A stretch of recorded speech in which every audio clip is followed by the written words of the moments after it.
खास पेशकश ऑपरेशन राजधर्म। चुनाव की रणभेरी बच चुकी है। सियासी चौसर पर जनता को रिझाने के लिए एक से बढ़कर एक रणनीति बनाई जा रही है। क्या सत्ता पक्ष और क्या विपक्ष, सब जनता का विश्वास जीतने के लिए एक दूसरे के ऊपर आरोपों की बौछार कर रहे हैं। हालांकि चुनावी मौसम में इस तरह के नजारे कोई नई बात नहीं है, लेकिन अफसोस कि नए नए वादे तो किए जाते हैं, लेकिन जैसे ही चुनाव बीतता है वैसे ही दलों के वादे कागजों पर ही नजर आते हैं। अब जनता से जुड़े मुद्दों पर हमारा ये खास कार्यक्रम आधारित है ही, जिसमें हम एक खबर के ऑपरेशन के तहत राजधर्म का पालन करते हुए आम जन के मुद्दों को प्रमुखता से उठाएंगे। इसी तर्ज पर हम विश्लेषण करेंगे हम सबकी जीवनदायिनी नर्मदा का, कि वो कैसे भ्रष्टाचार की भेंट चढ़ रही है।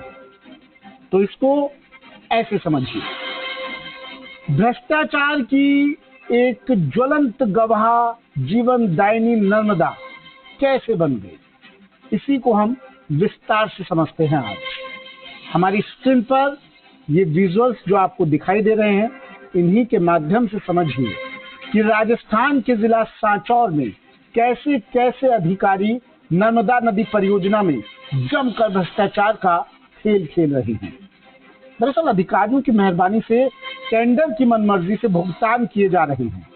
महकमे में जमकर भ्रष्टाचार हो रहा है।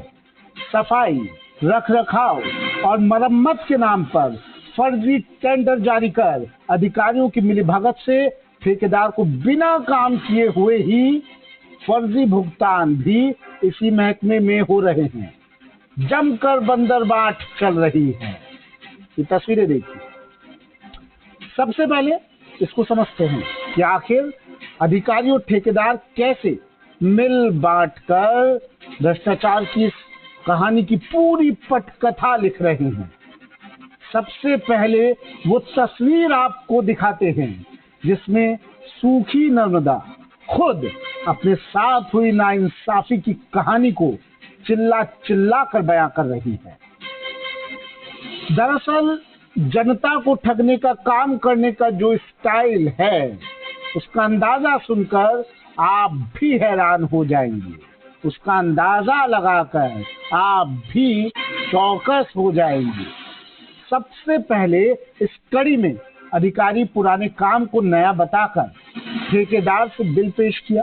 ठेकेदार ने इसका बिल पेश कर दिया, अधिकारी को पुराने काम को नया बताया गया और अधिकारियों की मिलीभगत से फर्जी तरीके से एमबी भरकर भुगतान भी कर दिया जाता है। भुगतान एमबी भरी जाती है, उसके बाद ही भुगतान उठाया जाता है। तो फर्जी तरीके से एमबी भर दी गई और फिर भुगतान जेब में।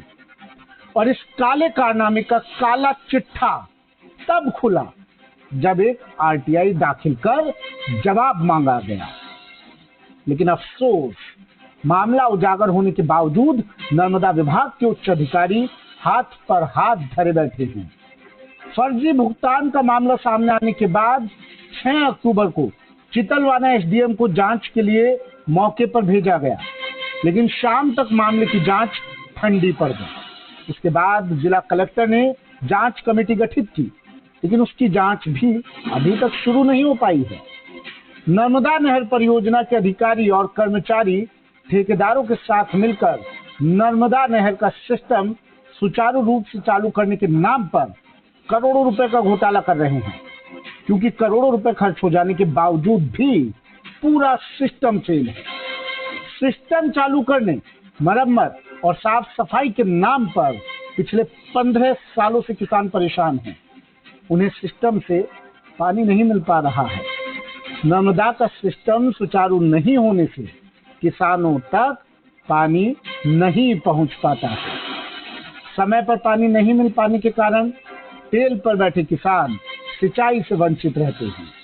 हर बार किसान धरना प्रदर्शन करते हैं, मांगे रखते हैं, लेकिन उनकी कहीं कोई सुनवाई भी नहीं होती।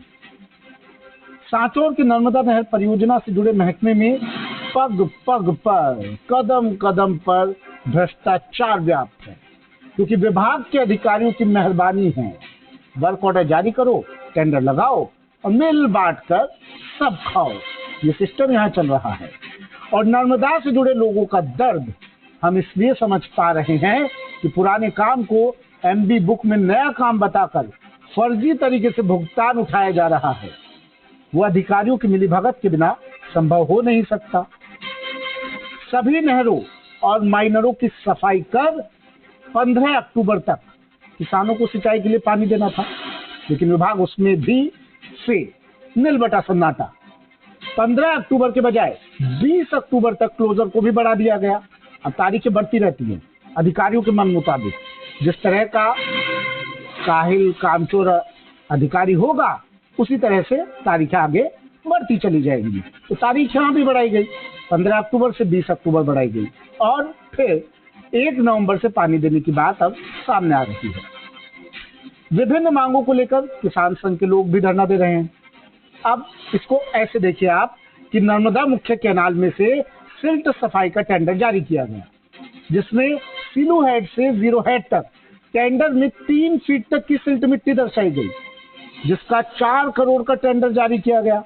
जबकि नहर में आधे और 1 फीट से ज्यादा कहीं भी सिल्ट नजर नहीं आ रही। इस बात को नर्मदा नहर परियोजना के एसी श्रीफल मीणा ने भी स्वीकार कर लिया है और बोले कि क्लोजर के समय सिल्ट पानी के साथ बह गई। ये बहुत दुर्भाग्यपूर्ण है कि विभाग के अधिकारी इसमें बड़ा फर्जीवाड़ा करने वाले थे। इसने मर्जी से सिल्ट दर्शाकर 4 करोड़ से अधिक का टेंडर जारी किया गया। धरातल पर नहरों और वितरकों में मरम्मत नहीं हुई और भुगतान कर दिया गया। सोचिए ये पैसा कहां से आता है? हमारी और आपकी जेबों से, टैक्स। सोचिए कि भ्रष्टाचार और भ्रष्टाचारी दोनों सामने हैं, लेकिन मामला उजागर होने के बाद भी ठेकेदार पर मेहरबानी बरसाई जा रही है। मेहरबानी लगातार बनी हुई है और लगातार जनता के साथ छल भी किया जा रहा है।